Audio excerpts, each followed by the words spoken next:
রাসূলুল্লাহ সাল্লাল্লাহু আলাইহি ওয়াসাল্লাম বলেন, মান আতাহুল্লাহু তাআলা ফালাম ইউআদ্দি যাকাতা, যাকে আল্লাহ সম্পদ দিয়েছে যাকাত দেয় না, যাকে আল্লাহ সম্পদ দিয়েছে কিন্তু সে যদি যাকাত না দেয়, মুসিলা লাহু ইয়াউমাল কিয়ামাতি শুজাআত আকরা, কিয়ামতের ময়দানে 20 ধর সাপ, এই 20 ধর সাপে রূপান্তরিত হবে তার যাকাত না দেওয়া সম্পদগুলো।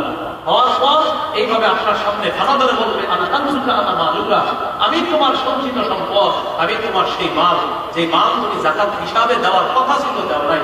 1 লাখ টাকা যাকাত, 30,000 টাকা যাকাত দিয়া ছবি কিছু তুইলা ফেসবুকে দিয়ে পরের দিন লেখছে, গরিব অসহায়দেরকে যাকাতের টাকাটা দিয়ে খুব ভালো লাগছে আলহামদুলিল্লাহ।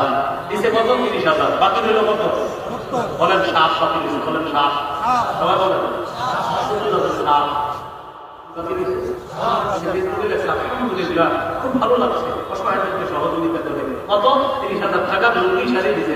70,000 যে বাকি রয়েছে আপনি বলবেন জি, কমেন্টে লিখে দিতে জানেন এই বাকি সাপ সারিয়ে দিতে।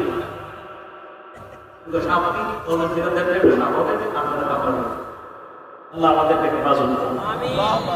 তাহলে আর্থিক ইবাদত যাকাত দেওয়া, আবার সদকা করা।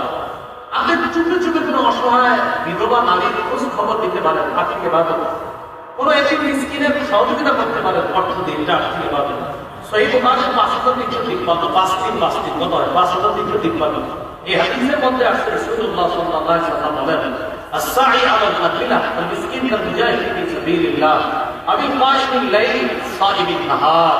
যে ব্যক্তি বিধবা এবং এতিমদেরকে সহযোগিতা করার জন্য চেষ্টা চালায়, যেমন অনেক চ্যারিটি ফাউন্ডেশন এই কাজগুলো করে, অনেক সেবামূলক ফাউন্ডেশন এই কাজগুলো করে, কিন্তু আপনি পার্সোনালিও চেষ্টা করবেন চুপে চুপে সহায়তার পাশে দাঁড়ানোর জন্য। নবী বলেন, যে ব্যক্তি তাদেরকে এইভাবে অর্থ দিয়ে সাহায্য সহযোগিতা করে বিভিন্ন ভাবে, এই ব্যক্তি কাল মুজাহিদি ফি সাবিলিল্লাহ, কেমন যেন আল্লাহর রাস্তায় মুজাহিদের মতো হয়ে যাবে। অথবা সারা রাত নফল নামাজ পড়লে যে সওয়াব, সে কেমন যেন সেই সওয়াব পাবে।